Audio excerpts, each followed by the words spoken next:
രഞ്ജിത്ത് വാര്യർ കേന്ദ്ര അന്വേഷണ ഏജൻസിയായ എൻഫോഴ്സ്മെന്റ് ഡയറക്ടറേറ്റിനെ പിടിച്ചുകുലുക്കിയ കോഴ വിവാദത്തിൽ ഉയർന്നു കേൾക്കുന്ന പേരുകളിലൊന്നാണ് Ranjith Warrier.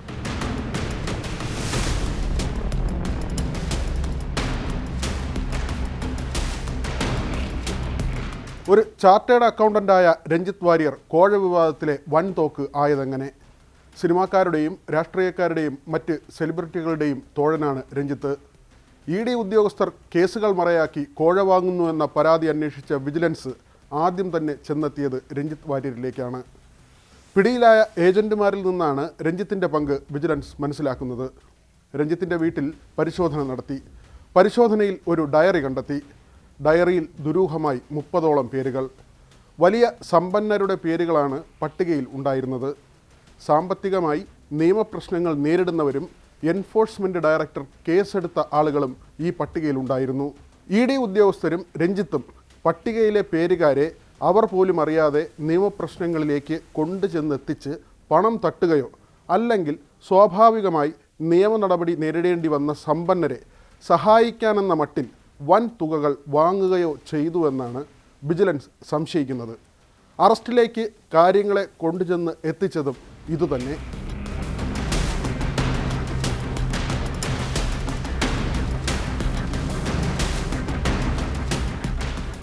Institute of chartered accountants of ഇന്ത്യയുടെ അതായത് ICAIയുടെ എറണാകുളം ബ്രാഞ്ചിൻ്റെ ചെയർമാനാണ് നിലവിൽ രഞ്ജിത്ത് വാര്യർ.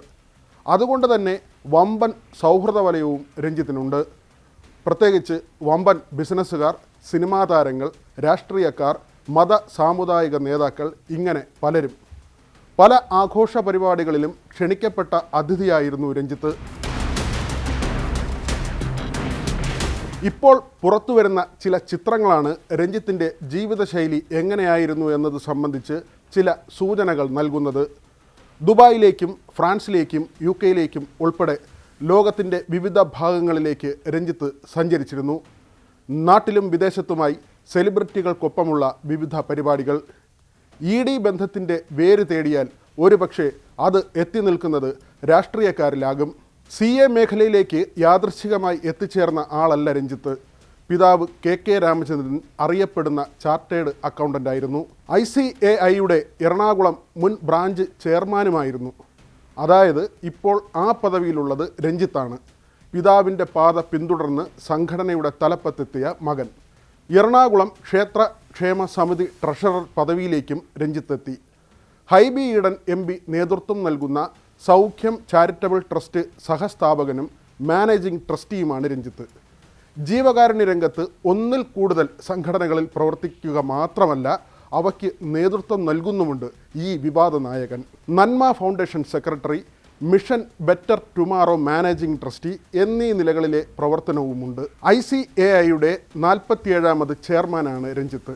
രഞ്ജിത്തിൻ്റെ ഇടപെടൽ സംബന്ധിച്ച് വിജിലൻസ് സംശയിക്കുന്നത് ഇങ്ങനെയാണ്. ഇരയാക്കപ്പെടേണ്ടവരുടെ പേരുകൾ ഏജന്റുമാർക്ക് നൽകുന്നത് രഞ്ജിത്താണ്. ആരാണ് ഇര എന്ന് അഴിമതിക്കാരായ ED ഉദ്യോഗസ്ഥരോട് നേരത്തെ തന്നെ പറയുകയും ചെയ്യും. വളരെ മാന്യമായി സൗഹൃദത്തോടെ പെരുമാറുന്ന വ്യക്തിത്വമാണ് രഞ്ജിത്തിൻ്റേതെന്നാണ് പരിചയമുള്ളവർ പറയുന്നത്. എന്നാൽ ഈ പുറമോടിക്കുള്ളിൽ നല്ല ഒന്നാന്തരം ക്രിമിനൽ ഉണ്ടായിരുന്നോ എന്നതാണ് ഇപ്പോൾ വിജിലൻസ് പരിശോധിക്കുന്നത്. ED ഉദ്യോഗസ്ഥർ കോഴ ചോദിച്ചു എന്ന പരാതിയുമായി നിരവധി ആളുകൾ വിജിലൻസിന് മുന്നിലേക്ക് എത്തുന്നുണ്ട്. ഇതിൽ പലരും റിവൈൻഡ് ചെയ്ത് ചിന്തിക്കേണ്ട ഒരു കാര്യമുണ്ട്. രഞ്ജിത്ത് നിങ്ങളുടെ സുഹൃത്തായിരുന്നോ? നിങ്ങൾ സാമ്പത്തിക വിവരങ്ങൾ പൂർണ്ണമായി രഞ്ജിത്തിനോട് വെളിപ്പെടുത്തിയിരുന്നോ? തിരിച്ചും മറിച്ചും ആലോചിക്കുക. ചിലപ്പോൾ എന്തെങ്കിലുമൊക്കെ ചിന്തയിൽ തെളിഞ്ഞു വരും.